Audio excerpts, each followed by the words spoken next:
¿Qué significa ser persona? ¿Desde cuándo nosotros hablamos de persona humana? ¿Siempre se ha hablado de persona para designar a todos los hombres?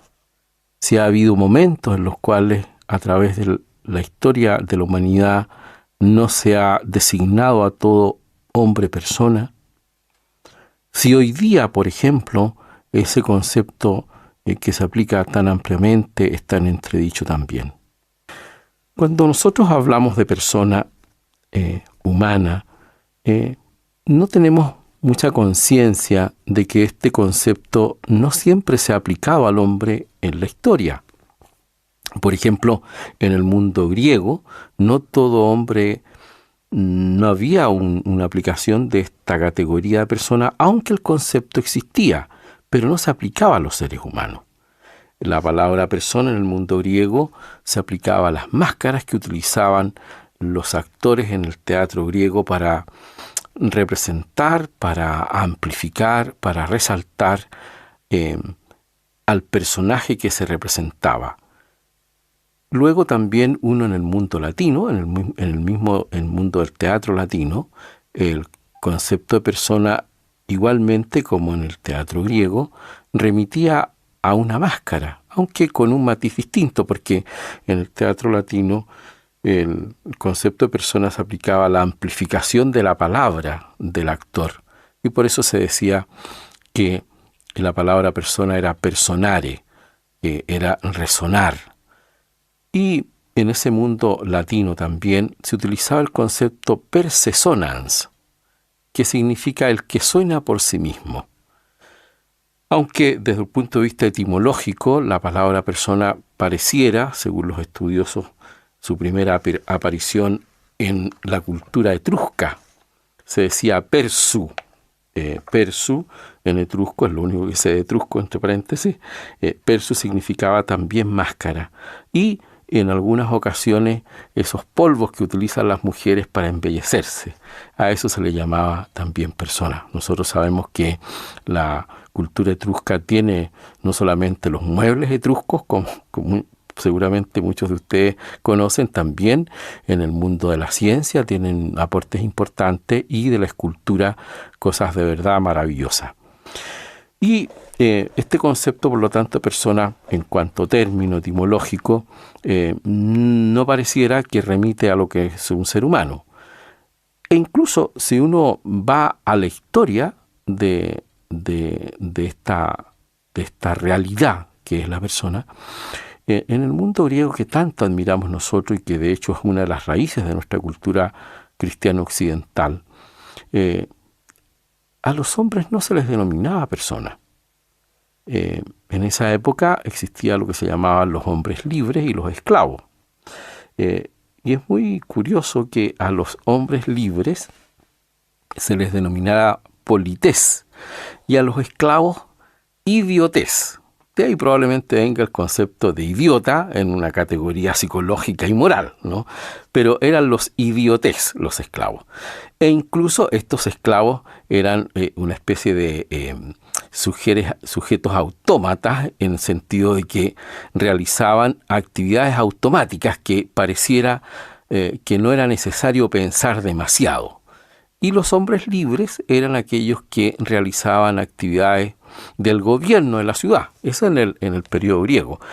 Y fíjese usted que también esto es interesante saber, que la libertad a la cual se referían los griegos en el gobierno político no era una característica intrínseca del sujeto humano, sino que era libre por la actividad que realizaba. Y era por eso mismo que un esclavo, por ejemplo, podía llegar a ser libre comprando su libertad. O dicho de otra manera, el esclavo era propiedad de alguien, como una cosa. Es como si hoy día yo fuera dueño de un vehículo, que tengo propiedad sobre él. El esclavo también, desde esa perspectiva, era algo, no alguien, era un algo que pertenecía a su dueño. Y si uno avanza un poco en la historia, también puede darse cuenta que en el mundo griego, o el mundo latino, no se hablaba de persona tal como nosotros hablamos hoy día. En el mundo romano, concretamente del derecho romano, existe esa acepción de persona que ya lo comentábamos, que es el persesonas, que suena por sí mismo, que tiene voz propia. Y luego este significado se amplió a quien tiene derechos, es decir, un estatus de reconocimiento social, y esta noción la recogió el derecho romano. Y por consiguiente, personas en Roma eran los detentores de esos derechos, los hombres libres, y con voto porque procedían de familias nobles, ¿no? Por tanto, ser persona implicaba poseer derechos y dignidad social, reconocimiento social. Pero, como todos sabemos en Roma, no todas las personas eran personas. Los esclavos eran considerados como animales o cosas, y lo mismo pasaba con los bárbaros o los llamados extranjeros, ¿no? Ni los hombres no nobles, ni por supuesto las mujeres tenían derechos similares, sino limitados al igual que su reconocimiento social. Se podría decir que en un sentido estricto las mujeres tampoco eran personas desde esa perspectiva. Y hay que recordar que hoy día, por ejemplo, en nuestro país se celebra, según entiendo por la prensa, 68 años que se le reconoce a la mujer el derecho a voto como ciudadana, ¿no? Pero este concepto de persona, ¿cuándo aparece para designar a todo ser humano? Y esto es muy importante recalcarlo porque es un hecho de carácter histórico. Y es el cristianismo quien inventa, por así decir, el concepto. Inventar significa descubrir, buscar el concepto de persona aplicado a todo ser humano. Aunque obviamente el cristianismo utilizó la base griega y romana para desarrollar su propio concepto, y que hoy día ha sido asumido y hecho propio por Occidente y también por parte de Oriente, como es sabido. Por lo tanto, habría que pensar cómo se generó esta influencia cristiana, cómo se ejerció. Y se ejerció en dos frentes para desarrollar el concepto de persona que hoy día nosotros aplicamos a todo ser humano. El principal frente, se podría decir, y fue de orden social, y consistió en el rechazo sistemático de cualquier posible discriminación, lo que de hecho significó una auténtica revolución en el mundo antiguo. Y las consecuencias que tendría fueron incalculables y fueron fructificando, fueron dando fruto a lo largo de los siglos. La doctrina cristiana, si uno intenta indagar, es bastante clara. Si uno lee la Escritura, por ejemplo, San Pablo dice: todos sois hijos de Dios por medio de la fe en Cristo Jesús. Porque, y esto es lo clave, porque todos los que fuisteis bautizados en Cristo os habéis revestido de Cristo. Ya no hay diferencia entre judío y griego, ni entre esclavo y libre, ni entre varón y mujer. Aquí se está reconociendo esa igual dignidad de todo ser humano. Y que no hay diferencia de raza, no hay diferencia de origen, no hay diferencia de estado desde el punto de vista social, no hay diferencia desde un punto de vista de orden económico, social, y no hay diferencia entre el varón y la mujer. Es que hay una igualdad originaria. Obviamente, esta idea es de orden y origen religioso, pero de indudable trascendencia social y desde luego antropológica. Fue transformando con el tiempo de una manera bastante importante y profunda la sociedad antigua. Eliminación de la esclavitud, por ejemplo, la igualdad entre el hombre y la mujer, y tantas otras consecuencias que trajo, pero que tienen su raíz efectivamente en el cristianismo. Hay que pensar que una de las tareas más importantes del cristianismo, en las cuales se vio envuelto, fue obligado a realizar una vez difundido de manera consistente y adquirido de una manera estable, fue definir su doctrina de manera más sistemática. Era necesario para poder comprenderse mejor los cristianos, qué significaba en profundidad ser cristiano. También de exponer la doctrina, ¿no? Que es en este sentido el proselitismo de la fe, el carácter de la evangelización de lo que uno cree. Y también con el propósito de clarificar una serie de refutaciones en el ámbito intelectual que se estaban dando en la época de la irrupción del cristianismo por parte del pensamiento filosófico griego. Y en esta clarificación del concepto persona hubo pasos que fueron muy importantes. Por ejemplo, los concilios de Nicea, de Constantinopla, de Éfeso y de Calcedonia. Hay un itinerario bastante largo, desde el año 325 al 451, desde Nicea a Calcedonia, y que concluyó en esa indagación de clarificación de en qué consiste ser cristiano en un sentido más profundo, que mediante categorías de orden teológico, filosófico, la formulación de los dos misterios del cristianismo, los misterios más profundos, más clave, Cristo y la Trinidad. Y allí se formula que Dios es simultáneamente una realidad trinitaria y unitaria, y lo que se expresó en términos, se podría decir, más técnicos, diciendo que en Dios había tres personas y una sola sustancia, naturaleza, la divina. En Cristo, sin embargo, se distinguía entre Dios y el hombre a la vez. Había dos naturalezas, la divina y la humana, pero una sola persona, que es la del Verbo. Fíjese usted que de estas discusiones y de estas clarificaciones filosófico-teológicas surge por primera vez en la historia el concepto de persona. Este concepto de persona permitía describir realidades como la de Cristo y Dios, y lo hacía refiriéndose a lo distintivo y singular de cada ser. En el caso del hombre, la persona, como participa y es un ser creado por Dios, se comenzó a denominar también como persona.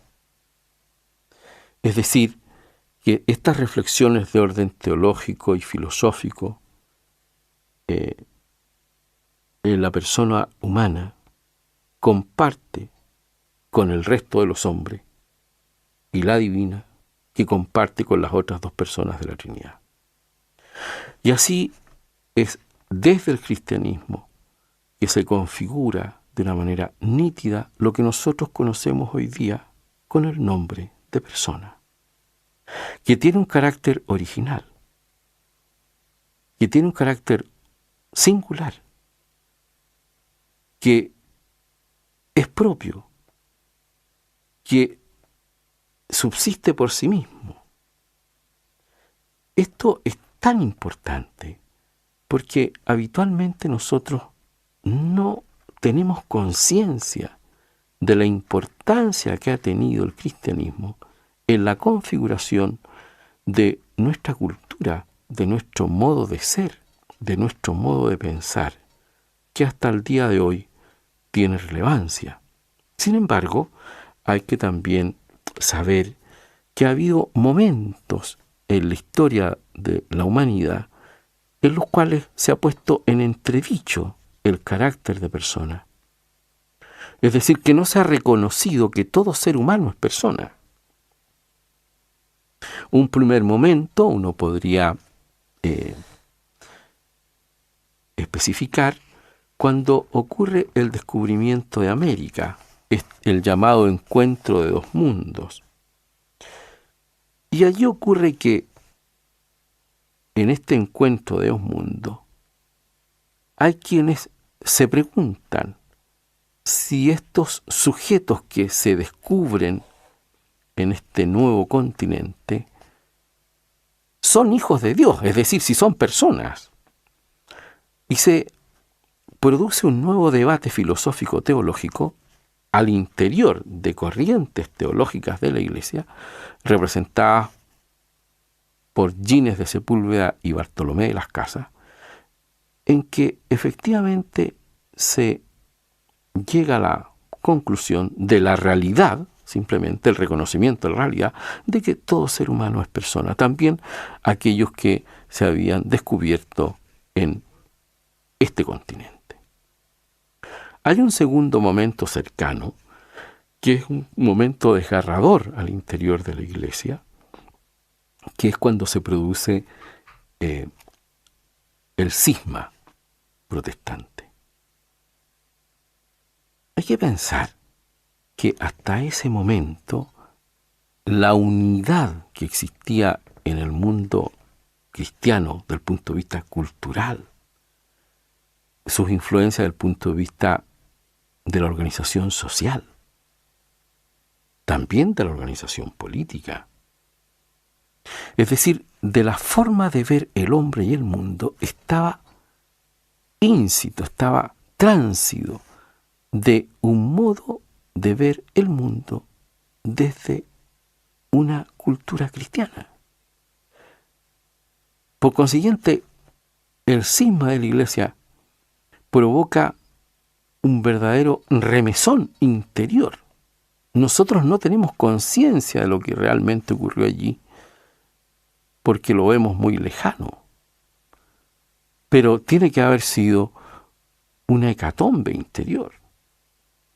¿Y qué ocurre? Ocurre nuevamente que se comienza a pensar, a discutir si los llamados hermanos separados siguen siendo personas, si han negado la verdadera fe o se han apartado de la Iglesia, que es la depositaria, ¿no?, de la fe y custodia de la fe.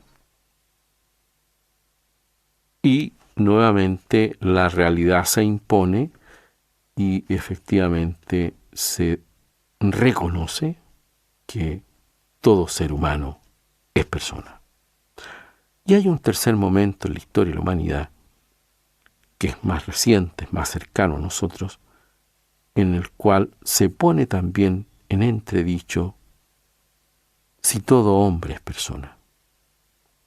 Y me refiero a la Segunda Guerra Mundial con el experimento nacional socialista de Hitler.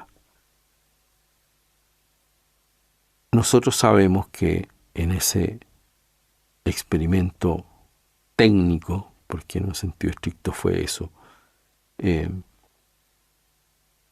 había seres humanos a los cuales no se les reconoció el que fueran personas. Así como fue a los gitanos, aquí sí como fue a los judíos, también a los polacos se les considera inferiores. Es decir, que irrumpía en la historia de la humanidad una idea que era contraria desde su origen a aquella afirmación paulina de que había una dignidad originaria que era igual para todo ser humano, independiente de la raza, independiente de la posición social, independiente del origen, e independiente del carácter de varón o mujer, que había una igualdad esencial. Y nosotros sabemos que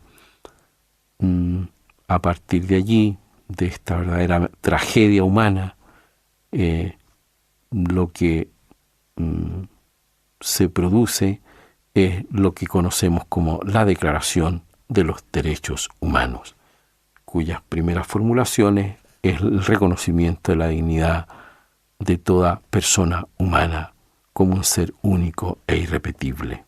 Aunque ciertamente hay que también decir que dicha declaración en muchas ocasiones no pasa a ser una cuestión más bien retórica que real. Y hay un cuarto momento que es el actual, en el cual, no obstante este desarrollo técnico, científico, verdaderamente maravilloso y que ayuda ciertamente al bienestar del ser humano, también hoy está en entredicho que no todo ser humano es persona. Nosotros sabemos que próximamente en nuestro país el fenómeno doloroso del aborto, por ejemplo, implica justamente aquello. Se distingue que al interior del palacio de la vida, como dicen los orientales refiriéndose a la matriz de la mujer, el palacio de la vida, algo preciosamente expresado, allí se alojan no necesariamente personas. Y en virtud de aquello se puede efectivamente asesinar a un ser humano, a una persona humana. El fenómeno del aborto, con los matices que hay que también hacer respecto al sufrimiento que experimenta una mujer o lo que le lleva a cometer un acto de esa naturaleza que no está en discusión, el sufrimiento es tremendo. Sin embargo, el hecho mismo, por parte de muchas organizaciones, de ciertas ideologías que son antihumanas, promueven el asesinato de seres humanos en virtud de que no reconocen el estatuto de persona. ¿No? El embrión humano no es considerado por todos persona. Es decir, hay una especie de ensimismamiento del hombre que se considera con el poder de determinar quién es persona o no. El poder de la técnica, por así decir, ha invadido el ámbito de la conciencia del hombre y ha subyugado la ética a la técnica, el bien por lo útil, la persona inferior a las cosas, el espíritu inferior a la materia. Esos son fenómenos que son muy peculiares del pensamiento moderno y que han llevado de algún modo a esta falta de reconocimiento del estatuto de persona del hombre desde la concepción. Hay autores, por ejemplo, en filosofía que señalan que una rata adulta posee más dignidad que un recién nacido. Son posturas verdaderamente espeluznantes que, sin embargo, en el hombre teóricamente moderno, que es un hombre más desarrollado, que tiene una mayor conciencia, incluso desde un punto de vista ecológico, del mundo de la vida animal, de la vida vegetal, y sin embargo hay un rechazo evidente al reconocimiento de quién es un ser humano. Esta es una cuestión que a uno le debe llevar a pensar seriamente sobre la vigencia de este concepto, de este reconocimiento, y que estamos, por así decir, nuevamente en peligro. La vida humana, independiente de que sea un don, pasa a ser una especie de peligro, ¿no? una especie de enemigo para el hombre. Sin embargo, para no caer tampoco en el pesimismo, porque no es nuestra intención, hay que ver cuál es la causa, cuál es la raíz de esta falta de reconocimiento del hombre en cuanto persona y que posea una dignidad única y irrepetible. Y la razón, en general, hay más, pero en general, es que con esta exacerbación de la técnica, lo que importa es lo que el hombre hace y no lo que es.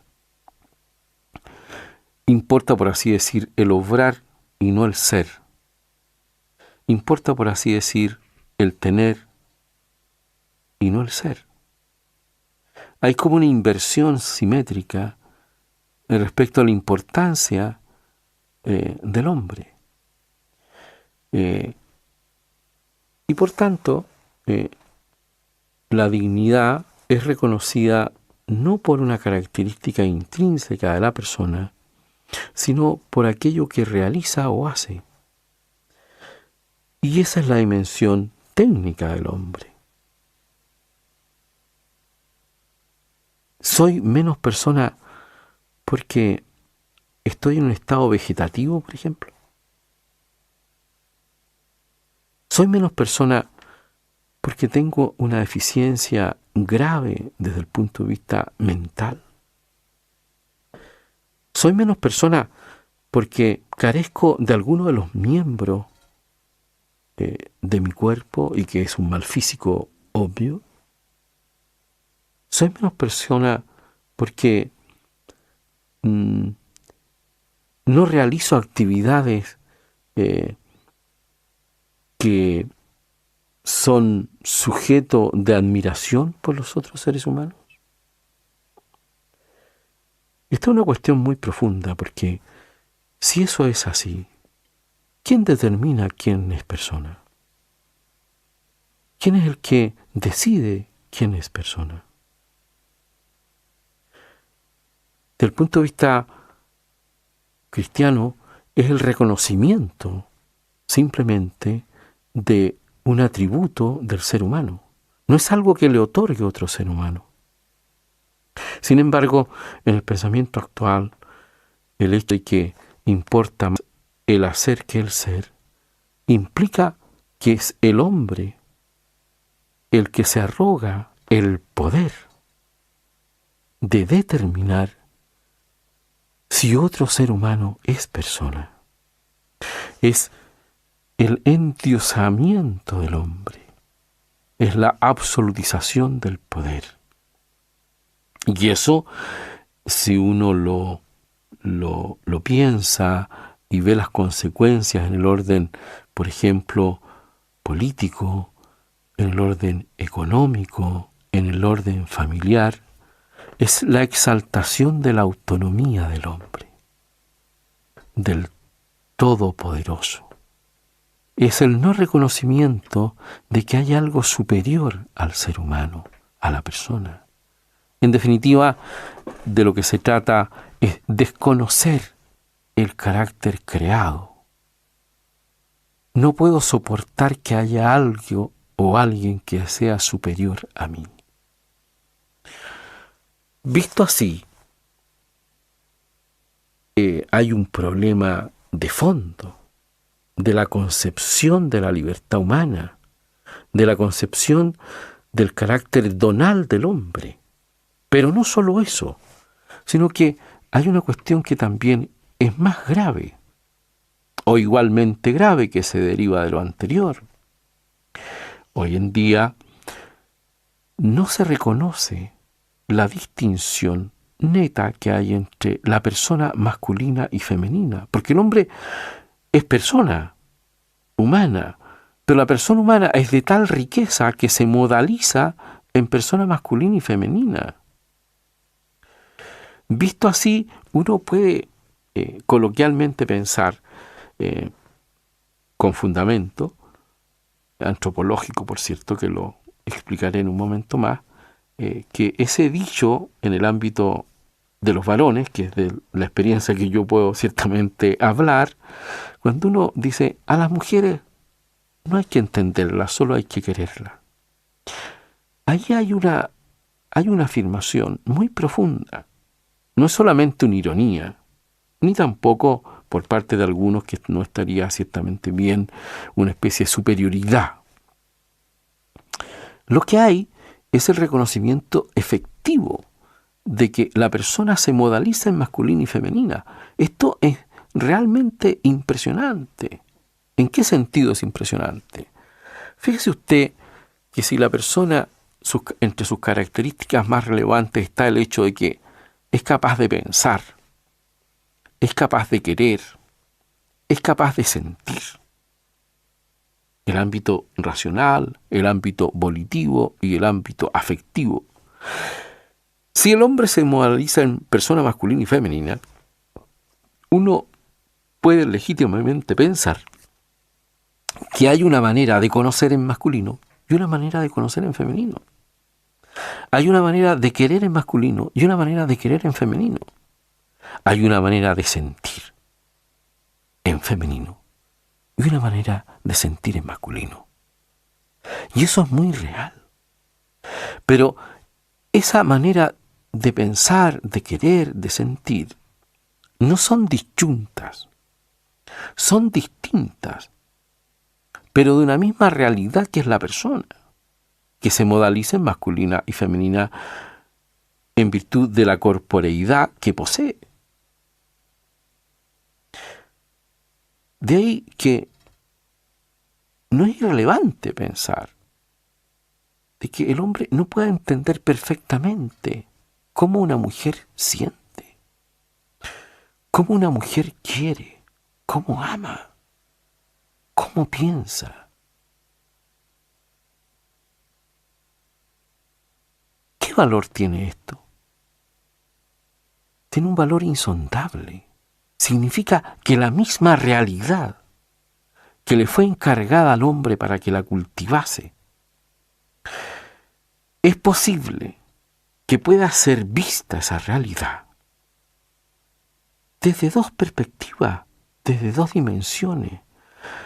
Y eso es impresionante porque significa que la realidad admite ser conocida desde estas dos perspectivas. Que la perspectiva puramente masculina o la puramente femenina queda, por así decir, al debe. Que el amor que un hijo, por ejemplo, debe experimentar, que es el fruto del amor de los padres, requiere evidentemente esta dimensión masculina y femenina, no es irrelevante. Que en el mundo de la empresa, en el mundo social, en el mundo político, la participación del varón y la mujer no es una cuestión referida a cuotas, sino que es a perspectiva, a lo que aporta cada una de estas formas de ver el mundo, que fue dado al hombre para que lo pueda cultivar, lo pueda perfeccionar, que es el carácter co-creador del hombre. El valor que tiene, por ejemplo, esta perspectiva masculina y femenina, que son distintas pero son complementarias, que permiten que sea la realidad vista de una mayor amplitud. Eso es maravilloso, es extraordinario. Somos iguales en dignidad en cuanto a varones y mujeres. Somos distintos en sexualidad y somos complementarios. Porque quisiera ahondar en una cuestión que habitualmente se pasa por alto. La sexualidad humana no es el sexo del ser humano. Se confunde sexualidad con sexo. ¿Cómo se puede confundir amar con hacer el amor? El sexo es un atributo de la persona. En el orden de la genitalidad biológica, que ciertamente es humana. Pero la sexualidad es el carácter que se posee en cuanto varón o mujer. Es decir, la sexualidad humana está en orden al ser de la persona. La sexualidad humana es lo que modaliza el que yo sea varón o mujer, por la corporeidad que poseemos. La sexualidad humana está inscrita en el ser de la persona.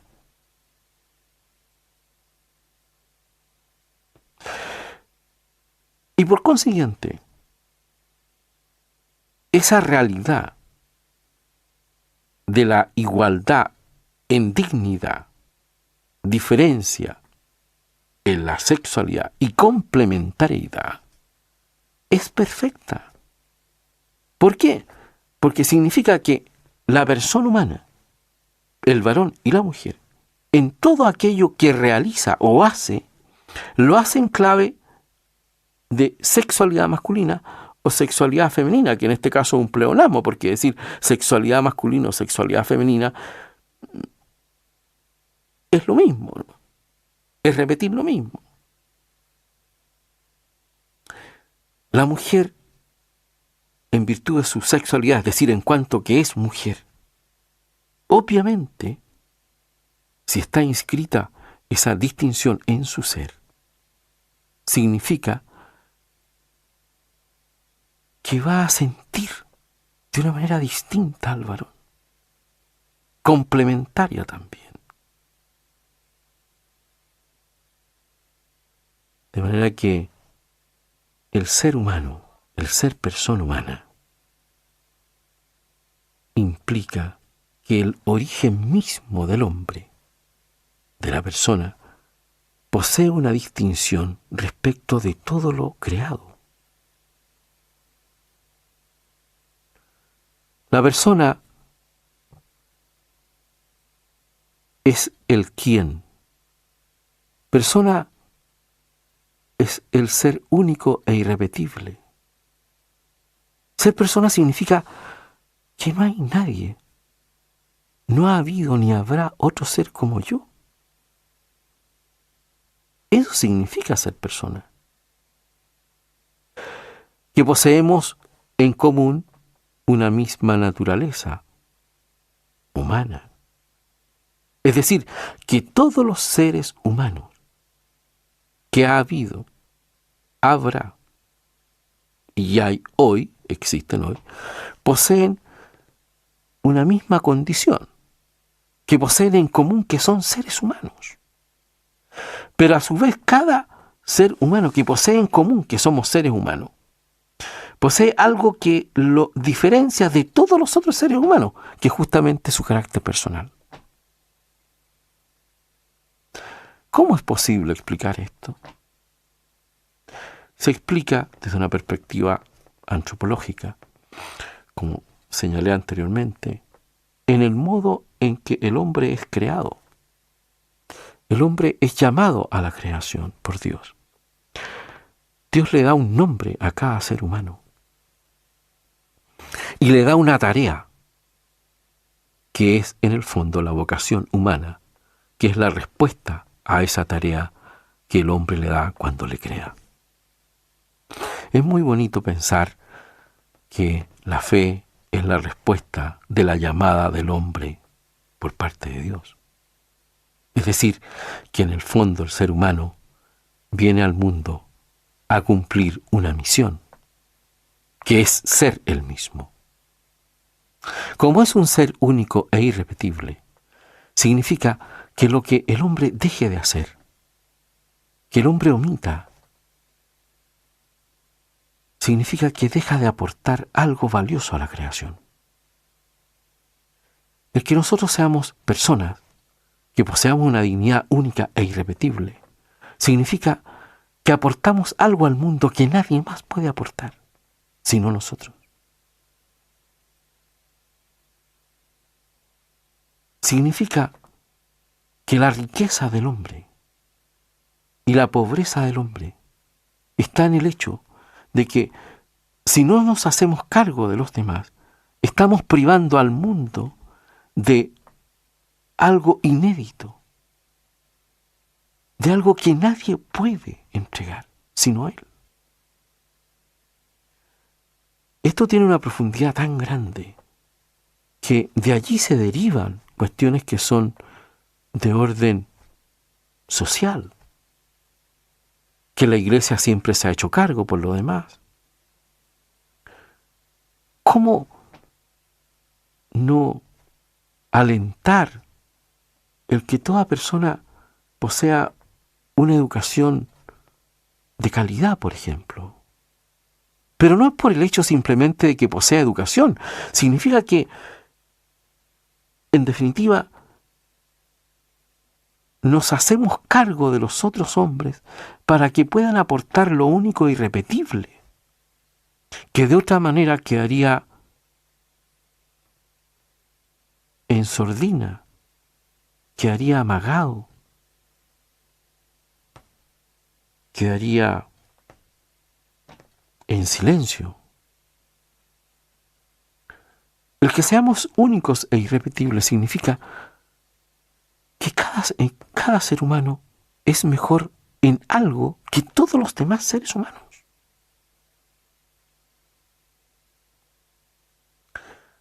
Hasta el más vil personaje posee algo que en algo es mejor que todos los demás.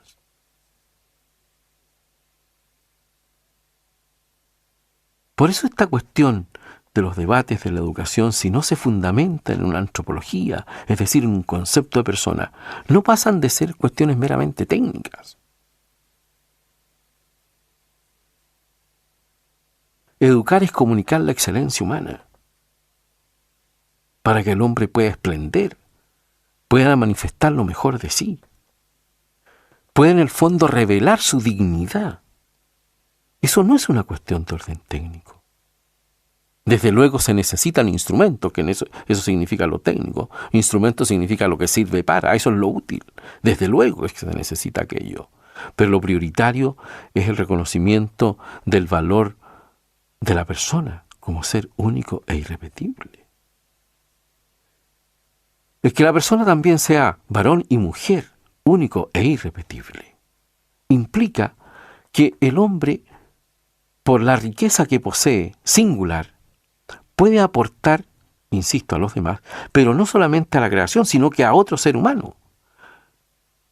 De allí deviene de que el ser humano fue hecho para ayudarse, para cuidarse, para protegerse mutuamente.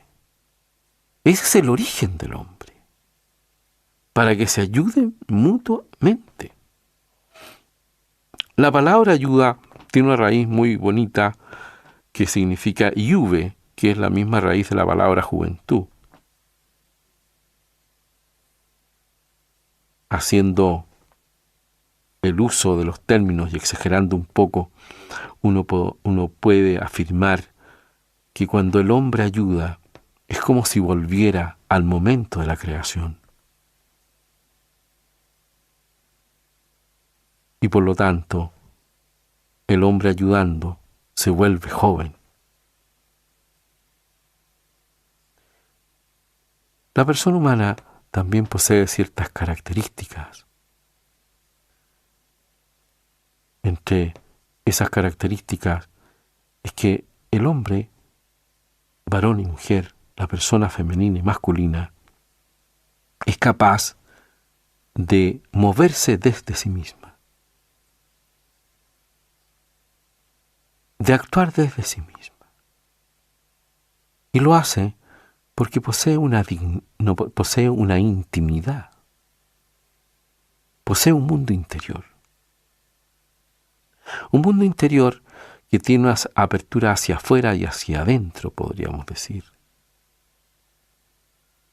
Esa apertura hacia afuera del hombre, de la persona humana, se evidencia en el modo en que está constituido su cuerpo. El cuerpo humano es un cuerpo inespecializado, que está abierto a la realidad. Y esa apertura se da porque el hombre es ser inteligente, es capaz de poder salir de sí mismo y es capaz, por lo tanto, también de conocer la realidad. de establecer una relación con la realidad. La persona humana, por consiguiente, en ese modo de salir de sí mismo y establecer una relación con la realidad, implica que es capaz de comunicarse, es capaz de dialogar. El diálogo es la puesta en común de la racionalidad humana. Por tanto, cuando uno piensa en la persona humana, en su última característica más fundamental, que el hombre, porque es capaz de dialogar, porque es capaz de salir de sí mismo, es capaz de amar, que es la característica más fundamental del hombre. Ser capaz de amar significa que es capaz de donarse a otro, en virtud de que se posee a sí mismo. Se puede decir que la educación consiste en comunicar la excelencia humana para que la persona pueda ser dueña de sí a través de la adquisición de virtudes con el propósito de darse y en ese sentido responder al carácter creatural de que la